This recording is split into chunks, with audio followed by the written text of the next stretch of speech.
Hello बच्चों, कैसे हैं आप सब। मेरा नाम अंकित सेन वर्मा और मैं आप सभी का स्वागत करता हूं आपके अपने चैनल केमिस्ट्री भाई अंकित सर। देखिए, जो हम क्लास 11th का फर्स्ट चैप्टर पढ़ रहे थे, ठीक है, जिसका नाम था some basic concept of chemistry, ठीक है, उसमें हमने काफ़ी चीज़ें पढ़ ली थी। जैसे मैटर के बारे में पढ़ा था, उसकी फिजिकल प्रॉपर्टी, केमिकल प्रॉपर्टी, ठीक। और उसके बाद हम लोगों ने काफ़ी कुछ पढ़ा था, जैसे साइंटिफिक नोटेशन क्या था, साइंटिफिक नोटेशन क्या था, साइंटिफिक फिगर किसे कहते थे, उसके रूल्स क्या थे, ठीक है, और अनसर्टेनिटी क्या है मेजरमेंट करते समय, ये सारी चीज़ें हमने पढ़ ली थी। अब आगे स्टार्ट करते हैं इस चैप्टर को, जिसमें आपका आगे अगला टॉपिक है क्या, अगला टॉपिक है law of chemical combination. Chemistry में कुछ लॉ दिए गए हैं, जैसे आपके यहाँ 5 लॉ हैं टोटल, कितने टोटल 5 लॉ हैं, जिसमें पहला लॉ है law of conservation of mass, ठीक है, law of conservation of mass. चलिए इस लॉ के बारे में जानते हैं। ये लॉ ऑफ कंजर्वेशन मास इसको दिया था एंटोइन लेवोसियर ने। इसको किसने दिया था? एंटोइन लेवोसियर ने, ठीक है। इस लॉ का क्या मतलब था, ये क्या कहते थे अपने लॉ में? ये कहते थे कि लॉ में कोई भी एक रिएक्टेंट A प्लस B अगर आपस में कंबाइन होके C प्रोडक्ट का फॉर्मेशन कर रहे हैं, तो मान लेते हैं रिएक्टेंट की जो ये A का जो क्वांटिटी है वो 10 ग्राम है और जो B की क्वांटिटी है वो भी 10 ग्राम है, तो जो आपको C मिलेगा, प्रोडक्ट मिलेगा, वो क्या होगा? 20 ग्राम होगा। समझ रहे? इसका मतलब क्या है? जैसे मैंने कहा आपको, जैसे मैंने कहा है H2 प्लस Cl2 मिल के क्या बना रहे हैं? 2HCl बना रहे हैं। H2 प्लस Cl2 मिल के 2HCl मतलब बना रहे हैं। तो कहने का मतलब क्या हुआ? यहाँ पे हाइड्रोजन के 2 एटम और क्लोरीन के 2 एटम, और फिर ये हाइड्रोक्लोरिक एसिड में इसके क्या हो गए? 4 एटम, जिसमें 2 हाइड्रोजन के एटम हैं और 2 किसके हैं?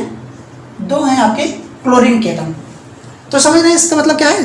कहने का मतलब ये है कि जो भी रिएक्शन या फिर जो भी एलिमेंट कंबाइन हो रहे हैं आपस में, ठीक है, वो प्रोडक्ट में मिलने के बाद उसमें कोई चेंज नहीं होगा। अगर इधर 10 ग्राम ले रहे हैं, इधर 10 ग्राम ले रहे हैं, तो उधर आपका उतना ही मिलेगा। जैसे इधर हमने 2 हाइड्रोजन लिया तो इधर भी आपको प्रोडक्ट साइड में 2 हाइड्रोजन मिलेगा। तो कहने का मतलब ये हुआ इनका, इस लॉ के थ्रू ये कहना चाहते थे कि matter can neither be created nor be destroyed. क्या लिख सकते हैं? मैटर, इनका स्टेटमेंट था matter can neither be created nor be destroyed. ना तो हम मैटर को क्या कर सकते हैं? बना सकते हैं, और ना ही मैटर को हम लोग बिगाड़ सकते हैं, ठीक। अब वहाँ पे आप चाहे मैटर के स्थान पे एटम यूज कर सकते हैं। Atom can neither be created nor be destroyed. समझ रहे हैं? तो ये आपका law of conservation of mass का था। इसको एंटोनी लेवोसियर ने दिया था, ठीक है। और उन्होंने कहा कि जब हम क्या कर रहे हैं, जैसे A रिएक्टेंट और B रिएक्टेंट आपस में जुड़ रहे हैं और बनके हमें प्रोडक्ट दे रहे हैं C, तो जो 10 ग्राम A का अगर है तो B का 10 ग्राम है, तो ओवरऑल जो हमें मिलेगा वो 20 ग्राम मिलेगा। मतलब लेफ्ट हैंड साइड ऑलवेज किसके होगा? राइट हैंड साइड के। जितने एलिमेंट इधर पार्टिसिपेट कर रहे हैं उतने एलिमेंट आपको प्रोडक्ट में दिखेंगे। समझ रहे हैं? रिएक्टेंट साइड में जितने ही एलिमेंट पार्टिसिपेट इधर कर रहे हैं उतने ही टोटल एलिमेंट आपके प्रोडक्ट साइड में दिखेंगे। तो इस वजह से कह सकते हैं कि matter can neither be created nor be destroyed. और हम जानते हैं मैटर क्या है? Matter is anything that occupies some space and have some mass, ठीक है। तो यहाँ पे आप ये भी लिख सकते हैं कि atom can neither be created nor be destroyed, ठीक है। ये रहा आपका पहला लॉ। अब देखिए दूसरा लॉ जो आपका है, वो दूसरा लॉ के बारे में पढ़ते हैं, लॉ ऑफ कांस्टेंट या फिक्स्ड प्रोपोर्शन। चलिए इसको इरेज करते हैं। दूसरा लॉ लिखते हैं हम लोग, लॉ ऑफ कांस्टेंट। समझ आ रहा भाई? ठीक।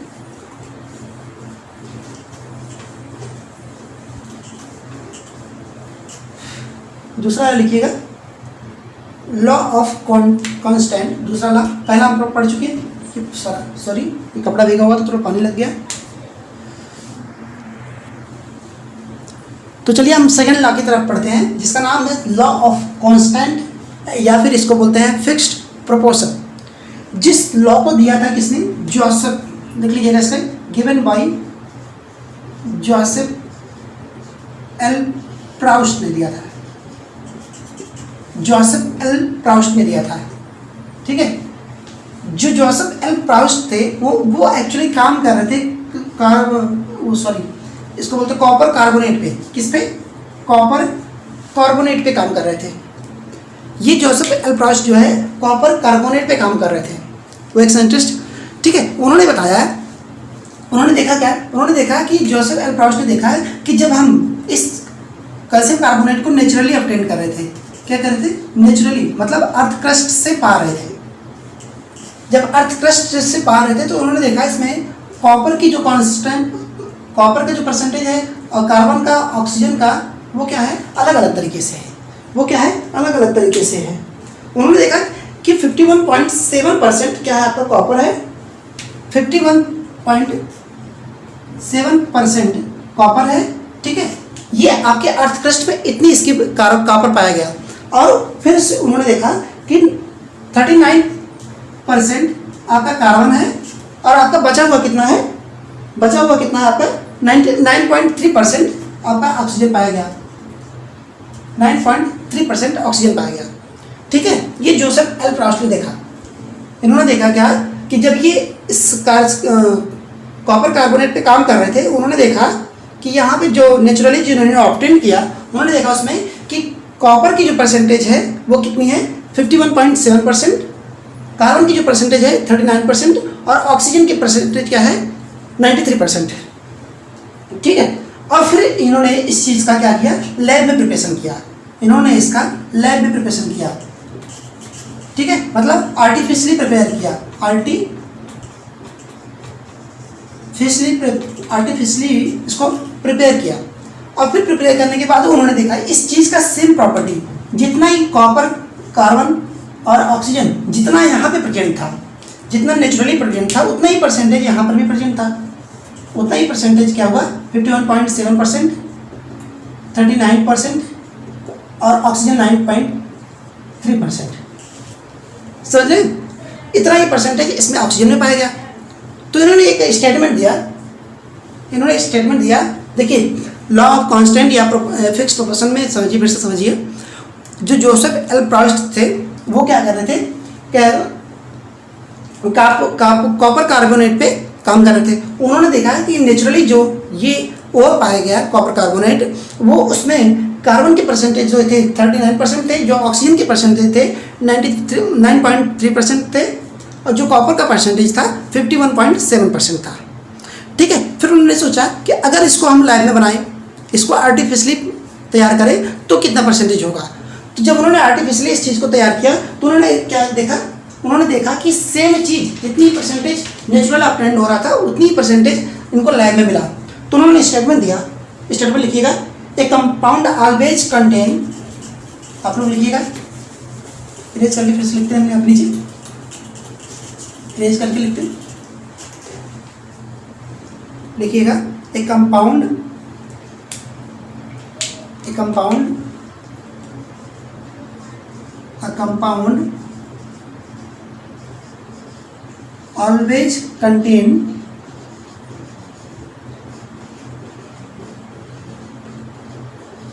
always contain element in a fixed ratio by weight, contain element in a fixed ratio by weight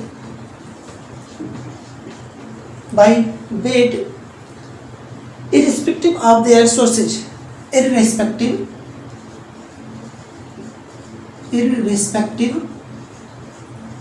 of their sources। ये इनका स्टेटमेंट था। समझ रहे? इनका स्टेटमेंट क्या था? जैसे आपने कैल्शियम कार्बोनेट, कॉपर कार्बोनेट देखा था, उन्होंने क्या कहा था कि जो कॉपर है 1:3 में ये क्या हो रहा है कि पाया जा रहा है, 1:3 में पाया जा रहा है। जैसे अगर हम कहें वाटर, वाटर जो वाटर है इसका रेशियो कितना होगा, वाटर जो रहता है वो 2:16, जैसे हाइड्रोजन का अगर देखें 2:16, या फिर इसको सिंप्लीफाई कर दें तो 1 कितना हो जाएगा 8, 1:8 में ये वाटर पाया। अब ये वाटर चाहे जहाँ का हो, चाहे नेचुरली पाया जाए, चाहे बारिश का पानी हो, चाहे नाले का पानी हो, या फिर कहीं का भी पानी हो, जो इस कंपाउंड में एलिमेंट की जो परसेंटेज है वो हमेशा क्या होगा, फिक्स होगा, कांस्टेंट होगा। समझ रहे हैं? इसमें जैसे वाटर में हमने बताया, वाटर में जो 1:8 है ये हमेशा फिक्स है, चाहे जहाँ का पानी हो, ठीक है, चाहे आरओ का पानी ले लीजिए, चाहे किसी का भी पानी ले लीजिए, जो इसमें एलिमेंट का रेशियो है वो हमेशा क्या होगा, फिक्स होगा। यही आपका सेकंड लॉ कहता था। क्या था? Compound always contain element in a fixed ratio by weight is irrespective of sources. मतलब वो सोर्स कहीं का भी हो, लेकिन जो एलिमेंट का रेशियो होगा कंबाइन करने का वो हमेशा क्या होगा, फिक्स होगा। ठीक है, ये आपका सेकंड लॉ था। ठीक है, अब चलिए अगला लॉ पढ़ते हैं हम लोग, लॉ ऑफ मल्टीपल प्रोपोर्शन। तीसरा लॉ आपका है लॉ ऑफ मल्टीपल प्रोपोर्शन। चलिए इस लॉ के बारे में देखते हैं। या लॉ को याद रखिएगा, इस चीज़ का बहुत इंपॉर्टेंट है। कभी कभी ये भी पूछ लेते हैं आपसे कि जो हमारी केमिकल इक्वेशन बैलेंस होती है, जो हमारी केमिकल इक्वेशंस या केमिकल रिएक्शंस बैलेंस होती है, वो किस लॉ के आधार पे बैलेंस होती है, आप सोच के हमें बताइए। तब तक हम लिखते हैं law of multiple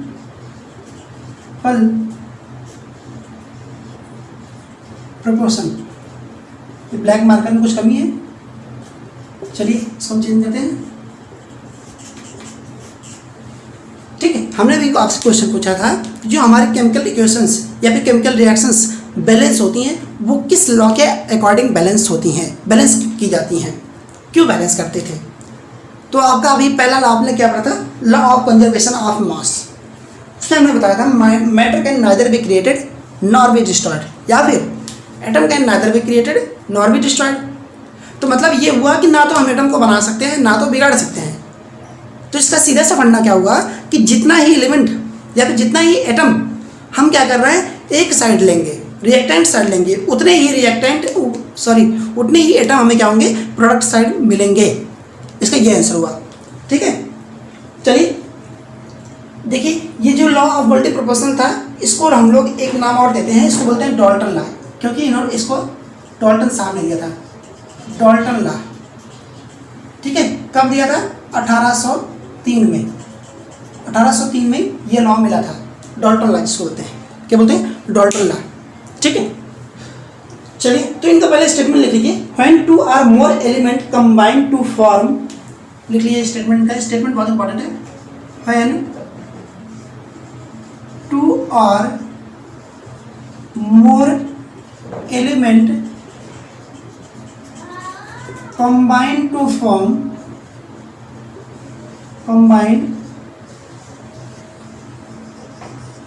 combine to form more than one compound, combine to form more than one compound,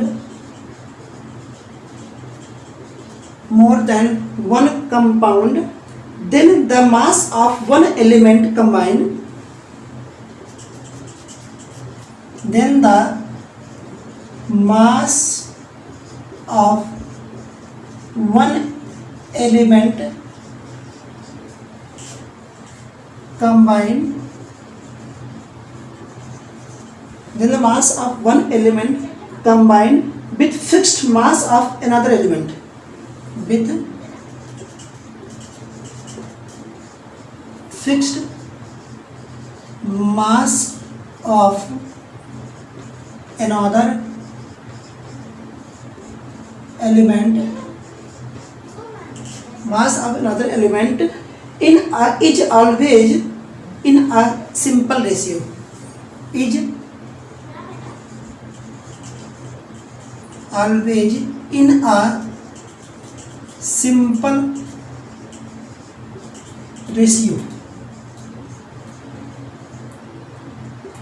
ये इनका स्टेटमेंट है, मतलब समझिए इसका, ये लॉ ऑफ मल्टीपल प्रोपोर्शन जिसको दिया था डाल्टन ने, ठीक है, इसका नाम इसलिए पड़ गया था डाल्टन लॉ, इसको एक नाम और देते हैं डाल्टन लॉ भी कहते हैं। ये दिया था 1803 में। इनका स्टेटमेंट क्या था, when two or more element combine to form more than one compound then the mass of one element combined with fixed mass of another element is always in a simple ratio। Simple ratio का मतलब क्या है, simple ratio का मतलब हुआ जैसे 1:1, 1:2, 1:3, 1:4, ठीक है, इस तरीके से। ये नहीं कि 7:1, 7:8, 7:3, नहीं, 1:1, 1:2, 1:3, इस तरीके से, ठीक है, ये सिंपल रेशियो हो गया, ये सिंपल रेशियो इसको बोलते हैं। चलिए एग्जाम्पल के थ्रू समझते हैं, चलिए एग्जाम्पल समझते हैं। अगर हमने कहा एग्जाम्पल में हाइड्रोजन प्लस ऑक्सीजन मिलके हमें क्या दे रहे हैं, वाटर। हाइड्रोजन और ऑक्सीजन हमें मिलके क्या दे रहे हैं, वाटर दे रहे हैं। हाइड्रोजन और ऑक्सीजन हमें मिलके क्या दे रहे हैं, वाटर दे रहे हैं। तो हमने कहा कि हाइड्रोजन 2 ग्राम होगा, ऑक्सीजन 16 ग्राम कंबाइन होगा और बना देगा हमारा क्या, 18 ग्राम का वाटर, 18 ग्राम बना देगा, बच टू। अब देखिए दूसरा एग्जाम्पल यहीं पे समझते हैं, दूसरा एग्जाम्पल इसी का, इसी से जस्ट कंबाइन। चलिए इसको इरेज कर देते हैं क्योंकि नीचे जगह नहीं है, ठीक है, आप लोग लिख लीजिएगा इसको।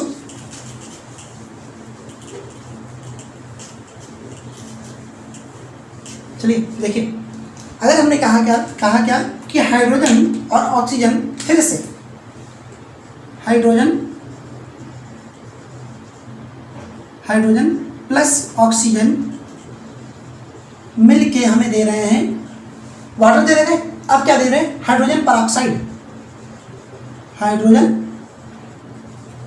परऑक्साइड,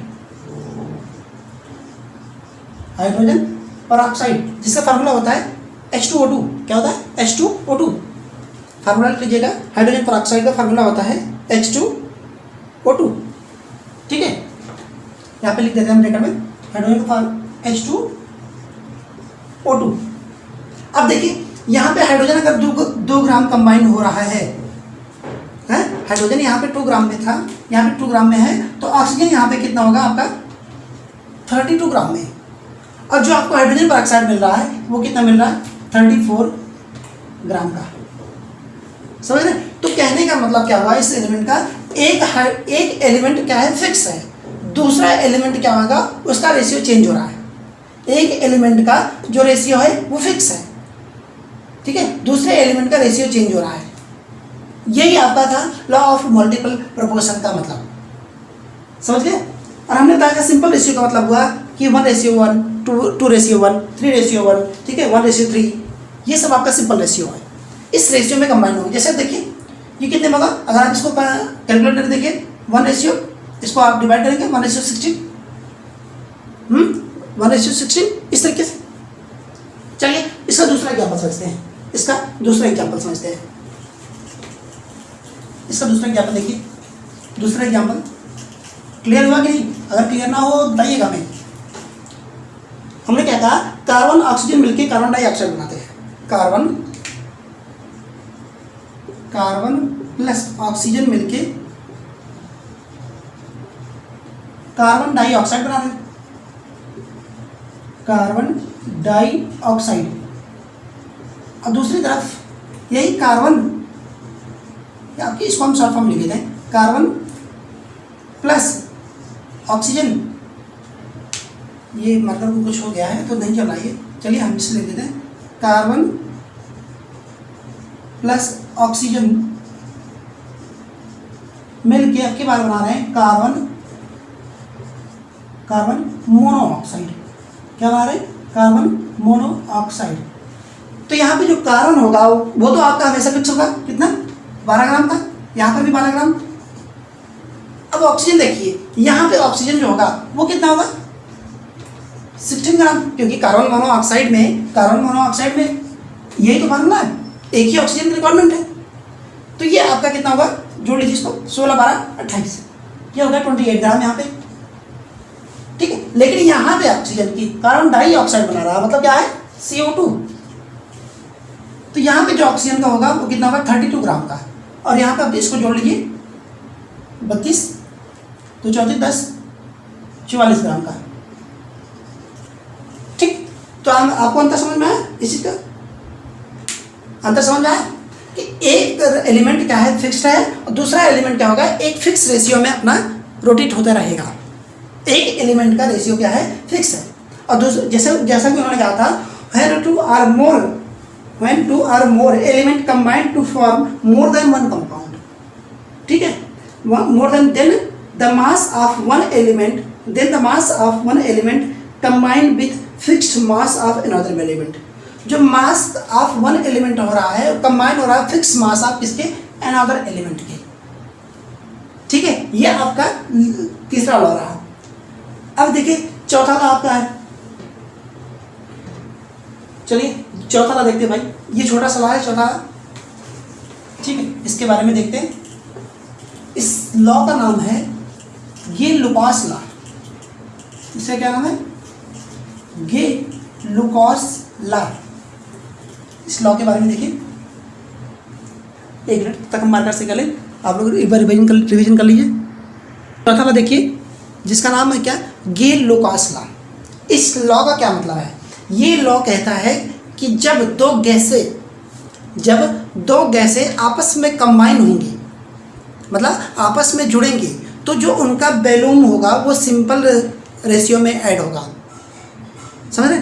जब दो गैसें आपस में कंबाइन होंगी तो इनका वॉल्यूम सिंपल रेशियो में होगा। मतलब देखिए, अगर हमने क्या कहा कि हमने कहा कि अगर hydrogen gas plus oxygen gas आपस में कंबाइन होकर क्या कर रहे हैं, एक वाटर बना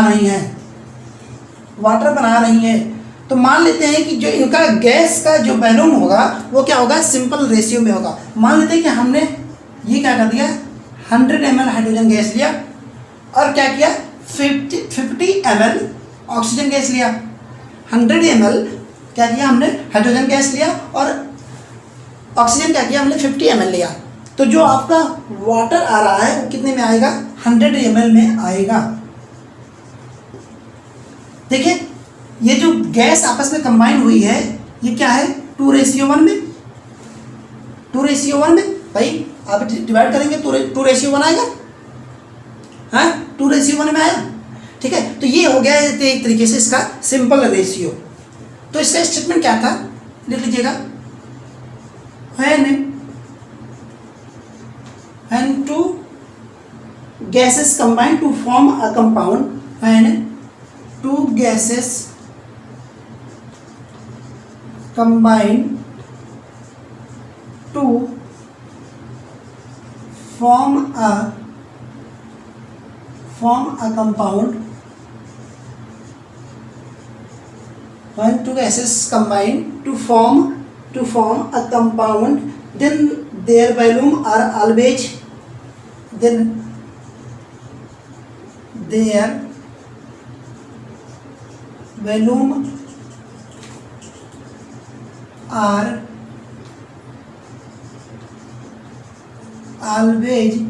a simple ratio।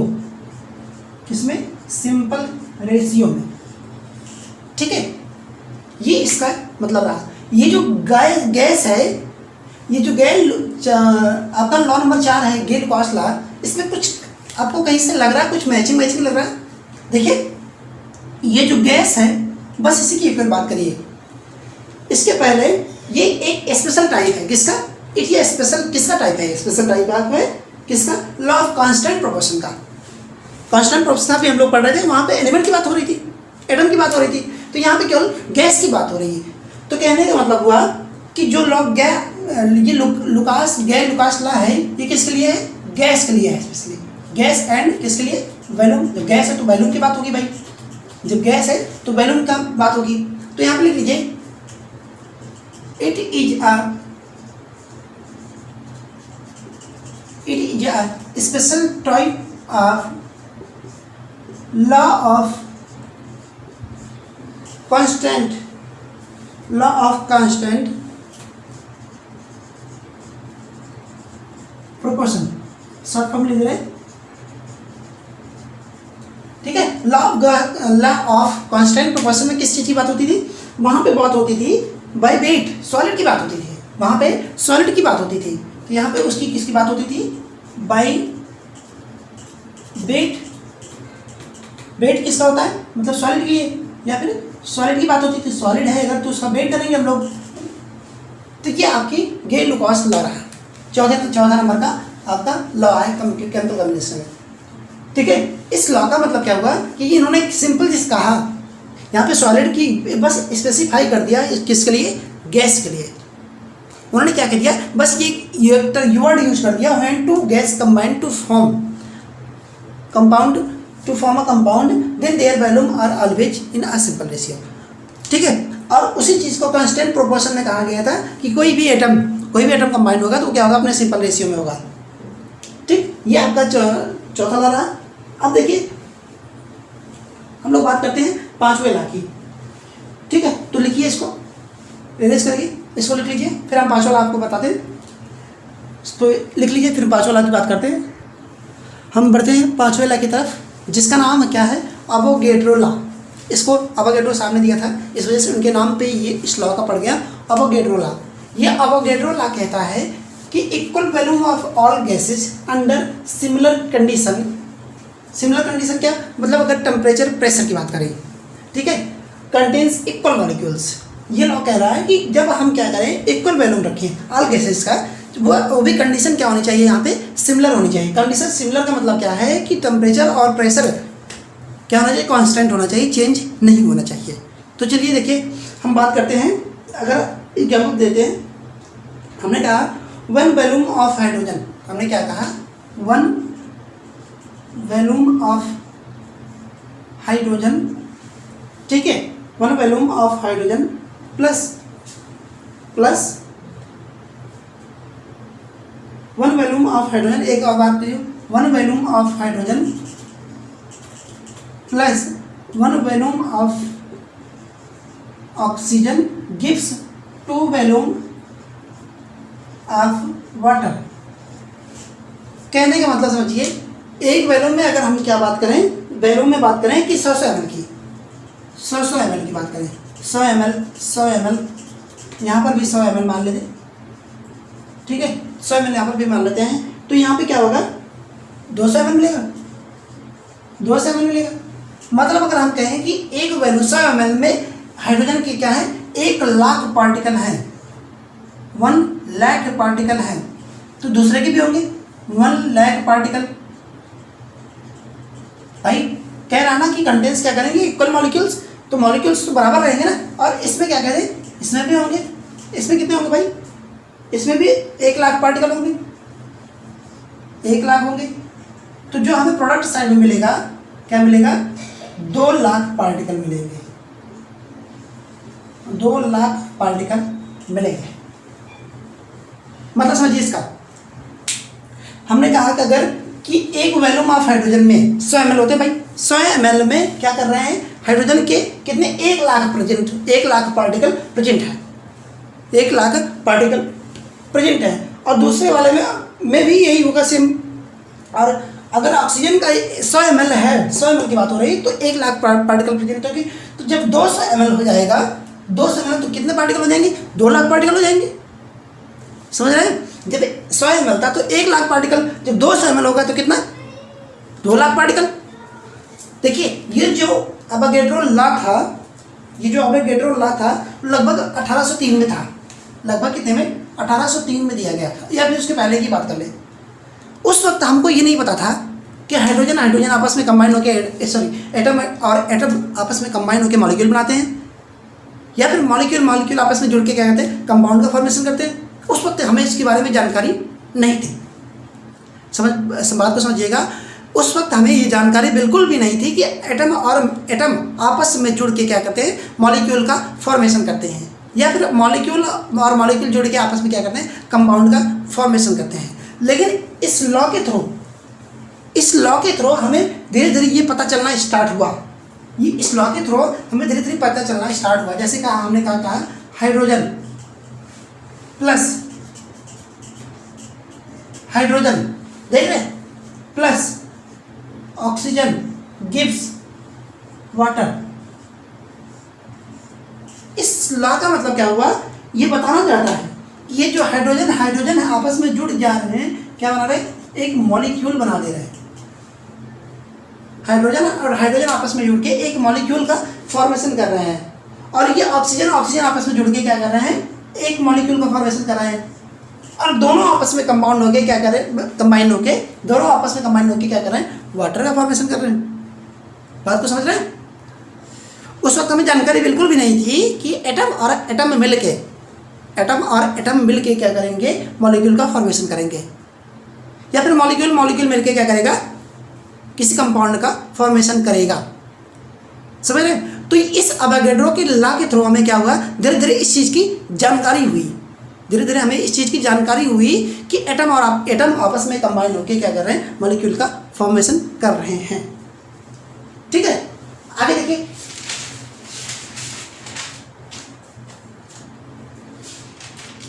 ठीक, तो ये आपके 5 लॉ रहा है, ये आपके 5 लॉ थे। 5 लॉ कंप्लीट हो गए। ठीक है, 5 लॉ कंप्लीट हो गए। यहाँ पे आपके 5 लॉ बहुत इंपॉर्टेंट है, याद रखिएगा। Law of conservation of mass, law of constant या फिर फिक्स प्रोपोर्शन। ठीक है, अवोगाड्रो लॉ, लुकास लॉ, और जो भी लॉ थे आपके 5 लॉ को याद रखिएगा। ये आगे चल के हमें बहुत काम आएगा, ये आगे चल के हमें बहुत काम आएगा। ठीक है, चलिए अगले लेक्चर में मिलते हैं। अगले लेक्चर में हम आपको कुछ ऐसी चीज़ें बताएंगे जैसे आपका डाल्टन एटॉमिक थ्योरी के बारे में। अगले लेक्चर में हम लोग क्या करेंगे, डाल्टन से एटॉमिक थ्योरी के बारे में बात करेंगे, जो आपकी क्लास 9th में आपने लोगों ने पढ़ा था। ठीक है, तो डाल्टन से एटॉमिक थ्योरी के बारे में बात करेंगे।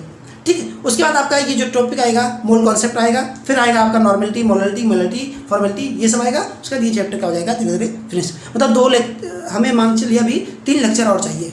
ये चौथा लेक्चर आपको दे रहे हैं, तो इसके बाद भी हमें कम से कम 3 लेक्चर और चाहिए। ठीक है, तब तक के लिए बाय बाय। आप लोग क्वेश्चंस को सॉल्व करते रहिए, ट्राई करिए कि क्वेश्चंस आसानी से आपके निकल जाने चाहिए सारे।